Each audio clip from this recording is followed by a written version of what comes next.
지금 저희 나라 지금 주식시장 이렇게 보면은 결국은 뭐 미국 주식시장도 마찬가지일 텐데 뭐 추가적인 리서크 위험 발언 이후에 추가적인 큰 진전이라고 하면 뭐 이렇게 좀 악재인데 지정학적 위험인 거거든요. 그 전에는 이제 뭐 겨우 있어봐야 그 러시아 우크라이나 전쟁이 끝날 건지 끝나지 않을 건지는 잘 모르겠지만 지금도 계속되고 있는데 이 비슷한 지금 중동 전쟁이 터졌는데 이거는 이제 좀 약간 차원이 다르잖아요. 호르무즈 해협이라고 하는 전 세계 그 에너지 그 관련되는 게 많이 그걸 쥐고 있는 그런 데서 지금 최근 유가가 너무 많이 올라가지고 뭐 이게 뭐 유가가 오르는 거는 뭐 이 저기 뭐 오일 샤크라 그래서 저희 70년대 얘기 많이 하지만 저는 그때보다 훨씬 더 커다고 생각하거든요. 그 이유는 뭐냐면 그때는 뭐 오펙이 담합해갖고 뭐 하루아침에 유가를 많이 올려서 1차 오일시크 얘기는 있었지만 가서 돈 주고 살 수는 있었거든요. 근데 지금은 호르무즈 해협을 막고 있으니까 유가가 뭐 100불이 됐다. 뭐 그 숫자가 무슨 의미가 있는지 모르겠어요. 뭐 일단 구할 수가 없는데 뭐 배가 와야지 뭐 비싼 거라도 살 거 아니겠어요. 그러니까 지금 이 상황을 이렇게 보면은 이게 그 뭐 러시아가 우크라이나 침공하면서 러시아 석유에 대한 제재하고 러시아를 갖다가 뭐 그렇게 했을 때도 그래서 지금 현재까지도 최근까지도 중동전 전까지도 그 러시아산은 이제 그 제재를 받아가지고 팔 데가 별로 없어서 이 그 브렌트나 뭐 이 두바이나 이런 쪽에 다른 석유에 비해서 디스카운트가 무지하게 심했었어요. 근데 요번에 이제 중동 전쟁 되면서 이 그 뭐 수요가 이제 거기로 몰려가지고 그다음에 트럼프 대통령이 뭐 러시아 제재도 뭐 완화한다 뭐 매달 한 1개월 완화한다 뭐 이런 얘기 나오면서 이 디스카운트가 다 해결돼 갖고 지금 이제 지정학적인 뭐 위험은 그 다른 전 세계고 이 특수를 누리는 데는 러시아인 상황이죠. 근데 하여튼 어쨌거나 전 세계적으로는 지금 이 석유 뭐 유가 이거 관련돼 갖고 지금 난리인데 이 상황에 지금 뭐 미국 주식 시장이 굉장히 힘들어요. 그리고 우리도 이제 뭐 하루하루 널뛰게 하고 있는 약간 상황인데 이 지정학적 위험은 어느 정도로 이렇게 저희가 어떤 방식으로 좀 봐야 된다고 생각하세요?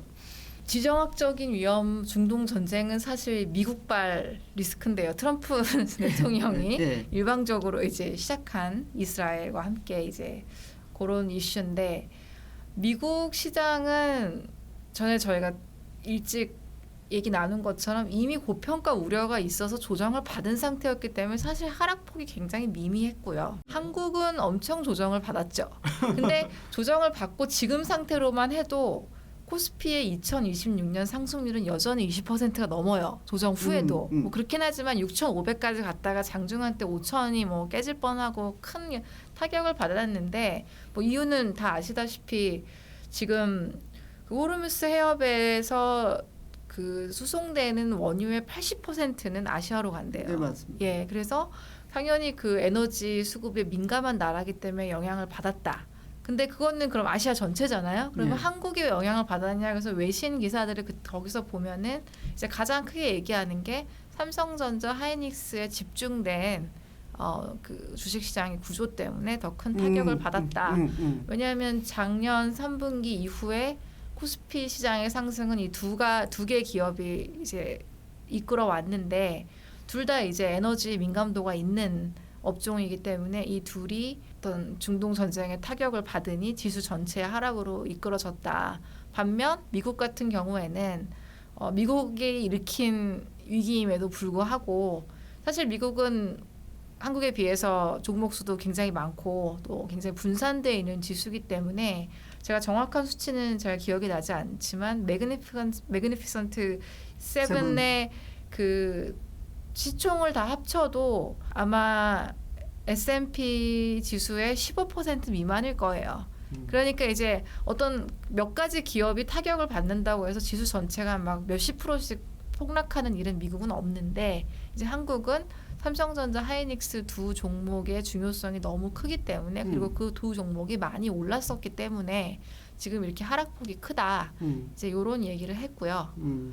그 지금 그러면 이렇게 봐야 되나요? 저는 사실 한국 시장도 그렇게 계속 미국 시장처럼 약간 조정 국면에 들어서지 않을까 그랬는데 그 사실상 디커플링 되면서 계속 올라갔어요. 그래서 좀 약간 걱정이 좀 됐었는데 이 그 뭐 지정학적 위험이 그 중동 전쟁 터지면서 그 외부 힘에 의해서 강제로 조정의 그 단계에 들어선 거잖아요. 그래서 지금은 이제 뭐 그런데 좀 약간 다시 좀 올라오기는 하고 있지만 어떻게 보면 약간 그 횡보라 그럴까 뭐 이렇게 그 고 6천선에서 왔다 갔다 하고 있는데 지금 뭐 시장의 그 흐름을 보면은 아직 그 지정학적 위험에 대한 충분한 위험이 가시지 않아서 엎어진 김에 좀 쉬어가는 듯한 느낌도 들어요. 근데 제가 봤을 때는 아이 그래도 주식 시장이라고 하는 게 조정을 받으면 저렇게 외부적인 그게 아니고 이렇게 그 내부적인 어떤 힘에 의해서 이렇게 좀 뭐 그 조정이 돼야 되는데 미국 시장처럼 저희는 지금 이게 제대로 된 조정이라고 봐야 되는 건지 앞으로 조정이 더 있을 건지 그것도 잘 모르겠거든요. 그래서 변호사님 보실 때는 어떻게 보십니까? 시장을 봤을 때는 요번에 그냥 뭐 이렇게 외부 힘이긴 하지만 그래도 좀 약간 그 저기 과열적인 어떤 그런 것들의 거품은 좀 걷어낸 그런 측면의 긍정적인 조정으로 보이나요? 저는 긍정적인 조정으로 봅니다. 그리고 단기 조정과 뭐 일종의 그 횡보장을 벗어나서 장기적인 상승 추세가 계속 될 거라는 그 뷰를 힘은 가지고 남아 있습니다. 있다. 왜냐하면 말씀하신 것처럼 펀더멘털한 힘이 없어진 건 아니거든요. 결국 삼성전자, 하이닉스가 주도를 했던 뭘 했던 코스피가 올랐던 이유는 돌아가서 얘기하면 세 가지였죠. 글로벌 유동성의 증가와 그다음에 AI의 한국 기업이 가진 경쟁력, 그리고 세 번째로 현재 정부가 추진 중인 밸류업 정책. 근데 1번의 유동성이 뭐 지금은 약간 흔들리는 건 맞는 것 같아요. 금리를 동결하는 분위기로 바뀌었고, 근데 이거는 그렇기 때문에 앞으로는 뭐 이거는 한국 시장뿐만 아니라 전체적인 주식 시장이 그럴 것 같은데 AI 테마 하나로 모든 지수가 오르는 시장이 아니라 각각의 기업의 어떤 펀더멘털과 성장 가능성에 따라서 약간의 옥석 가리기 혹은 차별화가 이루어지는 상승이 되는 정도의 요소지 나머지 두 개는 살아있죠. AI 병목 현상인 뭐 에너지, 인프라, 방산, 뭐 냉각 이런 부분에서 다 한국의 경쟁력이 있는 기업이 있고 또 아까 저희가 말씀 나눈 것처럼 뭐 여러 가지 밸류업 정책들이 지속적으로 지금 나와서 보니까 뭐 서학개미 돌아와라 이래서 뭐 양도세 많이 줄여준다 뭐 이런 얘기도 나오고 뭐 자사주 소각이나 지배구조 개선도 굉장히 얘기가 많이 나오고 있고 그거에 대해서 저는 약간은 같은 조정이라도 한국 시장과 미국 시장은 좀 달라요. 왜냐하면 한국은 원래가 외부 자금의 충격에 민감한 시장입니다. 저희가 천수답 시장이라 그러죠. 물이 좁아서 이제 왔다 갔다 하는 시장이니까 이것도 조정이에요. 한국에서는. 한국식 조정입니다. 이게 한국식 조정입니다. 외국인이 자금 빼나가면 한국식 조정인 거예요. 그리고 장기적으로 이제 이건 제가 그냥 트레이더를 했던 경험으로서 보면 이렇게 한 번쯤 저희가 이제 포지션 털어간다 그러는데 중간에 차익 실현성 자금 좀 나와주고 좀 쉬어가야 이 장이 가벼워져서 여기서 또 신규 매수 자금이 들어오고 이제 올라가는 건데 이제 이런 그 단기 하락장에서는 시장 심리가 굉장히 중요하거든요. 근데 제가 이렇게 코스피만을 얘기하면서 저도 이제 주변에 이제 코스피를 사라 실제로 산 분도 있고 저도 많이 이제 샀어요 코스피를. 근데 이 하락을 했을 때 느낌이 예전에는 코스피가 또 코스피 했네. 올라가는 줄 알았는데 또 망했네. 이렇게 하는 분위기였다면 이번에는 정말 엄청난 충격이잖아요. 몇십 %가 막 떨어지는 이런 시장에서도 제 주변의 사람들이 다 뭐 그동안 많이 올랐는데 뭐 들고 있으면 또 오르겠지.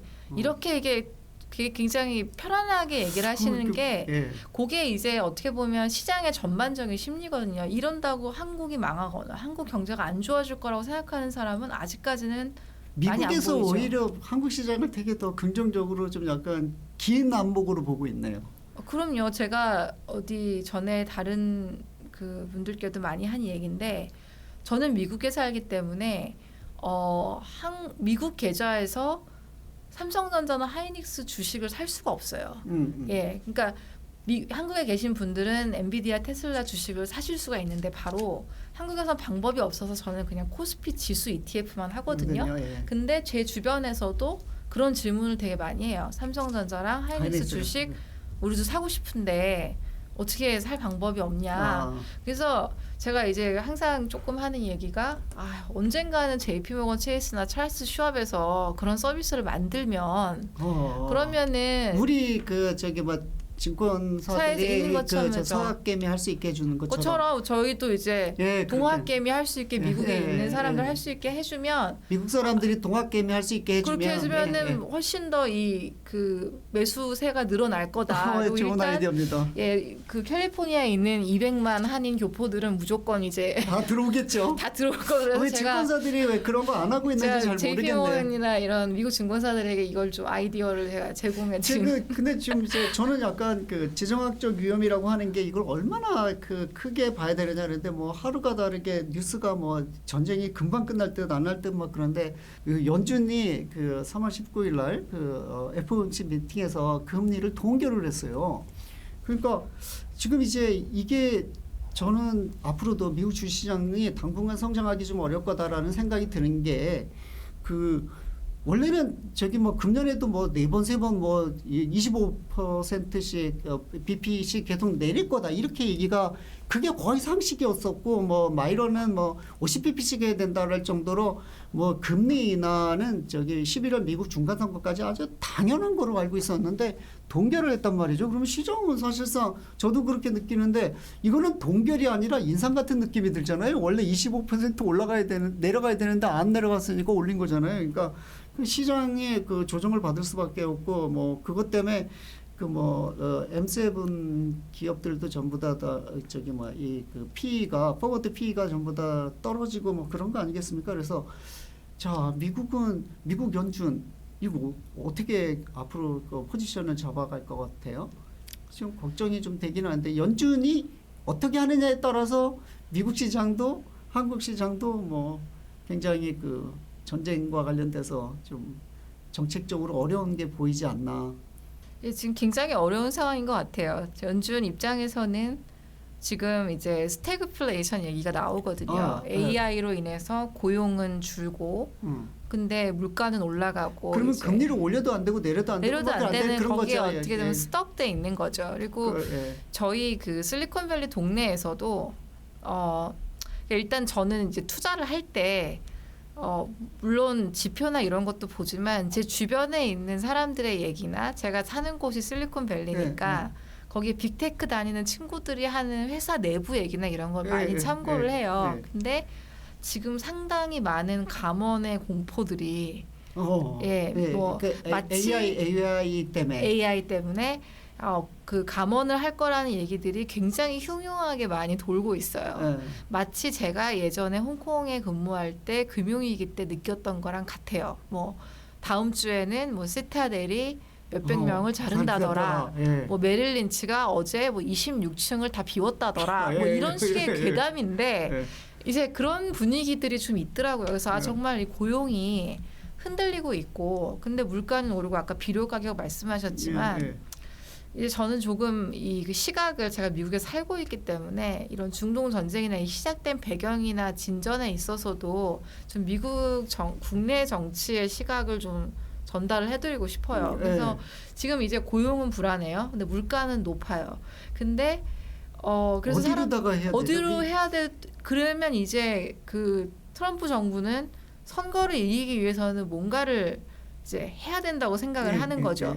그리고 사실은 11월 중간 선거를 위해서는 왜냐하면 그 선거를 지는 순간 이제 레임덕이 나오고 있는데 이제 그 전에 한국에도 많이 좀 알려져 있은 것 같은데 이민 단속을 굉장히 심하게 했잖아요. 그렇죠. 그래서 미국 시민권자를 2명을 그 이민국 직원들이 사살하는 사태가 벌어지고 요게 사실은 미국에서는 가장 큰 뉴스로 아주 오랫동안 보도가 됐고 이게 이제 트럼프 정부의 가장 큰 아젠다죠. 이민 정책에 대해서 기존의 지지층들 중에 상당수가 이탈하는 사태가 발생이 됐습니다. 왜냐하면 2명의 시민권자가 둘 다 백인이었고 시민권자였는데 그들을 그 이민국이 죽였다는 사실이 이제 상당히 큰 충격으로 다가와서 이제 트럼프 정부가 거기서부터 위기에 몰리다가 2월 20일에 이제 대법원에서 관세는 무효다라는 판결이 나오고 그 다음 중동 전쟁을 일으키기까지 3, 4일이 안 걸렸어요. 그러니까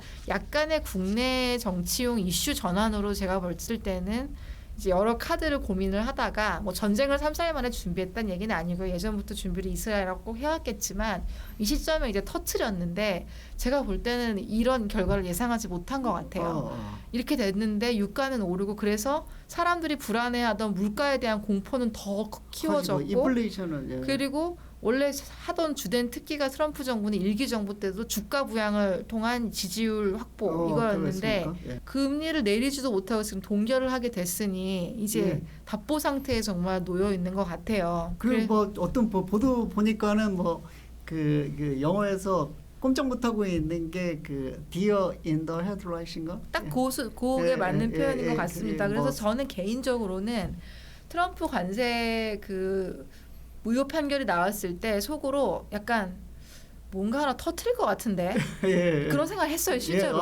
근데 지금도 그 저는 AI의 예상이 맞는다는 게 트럼프 정부는 절대로 어떤 문제가 크게 됐을 때 그거로 끝을 보고 뭘 하지 않아요. 그냥 다른 이슈 덮어버리는 그런 전략을 항상 사용하기 때문에 어쨌든 이 전쟁도 그런 식으로 뭔가 이기는 것처럼 이 발표도 하지 않았습니까? 뭐 그 진위에 상관없이 이겼다, 이긴 걸로 알고 있어 이렇게 얘기하면서 뭔가 다른 그 당근을 그 국민들한테 제시를 해야 될 텐데 그게 뭔지는 잘 모르겠어요. 지금 보면 사실상 이제 저는 연준의 그 입장이 이해가 좀 돼요. 왜냐하면 꼼짝 안 하고 있는 게 그게 이제 경제가 지금 이제 샥을 받는 게 두 가지가 있는데 디맨드 샥이고 서플라이 사이드 수요하고 공급에 있다고 하면 수요 측면에서 샥이 있다고 하면 뭐 그거야 뭐 금리나 해서 연준이 뭔가 역할을 크게 할 수 있죠. 그렇지만 지금처럼 무슨 뭐 석유가 뭐 안 온다든가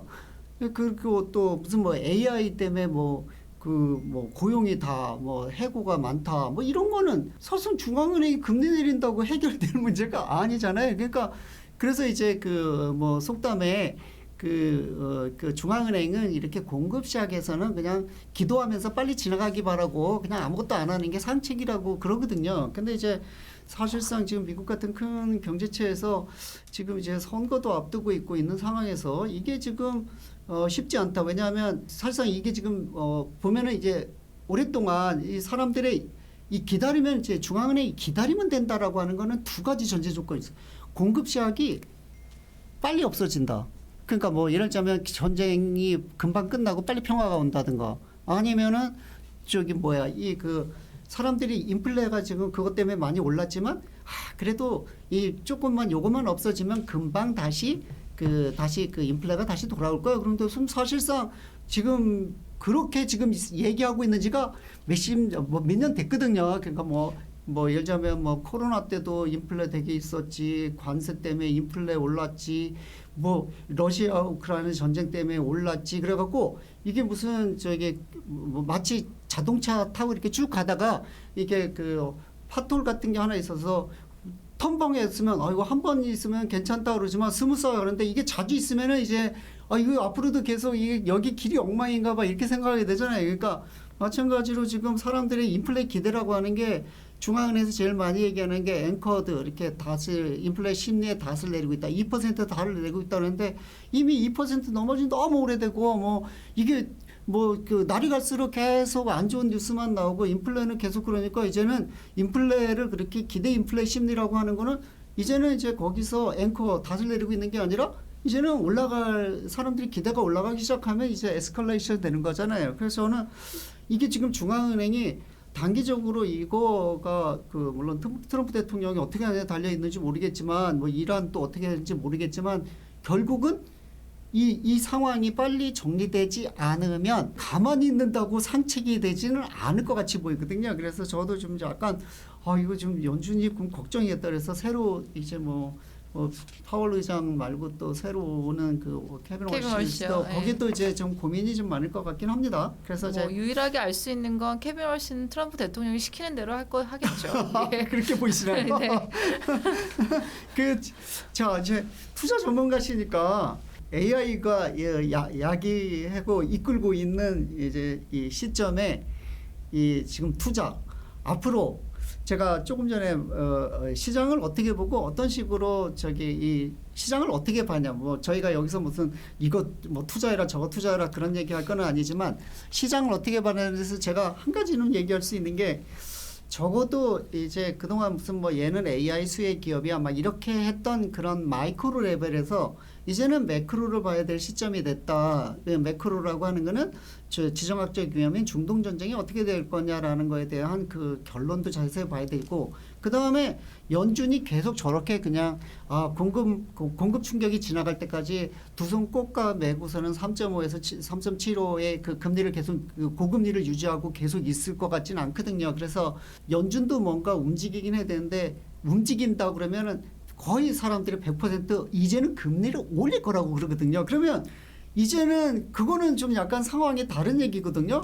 심지어 뭐 내린다고 할 때 안 내린 것도 오른 것 같은데 진짜 실제로 올리면은 정말, 그래서 선진국 중앙은행 중에는 오스트리아 연준이 이제 올리고 나머지는 지금 다 금리 인상 카드를 가지고 있는 상황이거든요. 그렇게 되면 이제는 시장에서는 금리 인상이 올라간다 그러면 주식시장 전체로 굉장히 힘든 상황이잖아요. 그러면 그거 빼고, 그러면 이제 첫째는 앞으로는 좀 이렇게 뭐랄까 이렇게 투자하시는 분들도 이 그 매크로를 조금 관심 있게 보셔야 된다. 그런 얘기를 좀 하고, 뭐 이게 뭐 AI 수혜주래, 뭐 이건 뭐 전력이야, 뭐 방산이야, 뭐 이런 걸 떠나서 큰 그림을 봐야 되는 거 아닌가, 그런 생각이 들거든요. 저는 좀 어떻게 생각하세요? 전적으로 동의합니다.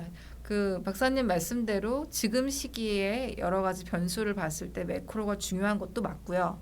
근데 원래 투자 수익률의 80%는 자산 배분에서 결정한다 그래요. 원래 세 가지를 얘기하거든요. 타이밍하고 종목 선정하고 자산 배분인데, 자산 배분이 결국엔 매크로예요. 채권에 얼마를 넣고 주식에 얼마를 넣고 어떤 나라에 얼마를 넣느냐. 근데 사실 대부분 투자자들은 종목 선정하고 타이밍을 하는데 거의 모든 에너지를 다 쓰거든요. 근데 사실은 그 부분에서 투자 수익률은 20%밖에 결정이 안 되고, 결국에는 매크로적인 요소가 한 80%를 결정한다고 봐요. 그래서 그거는 항상 유효한 메시지인 것 같고요.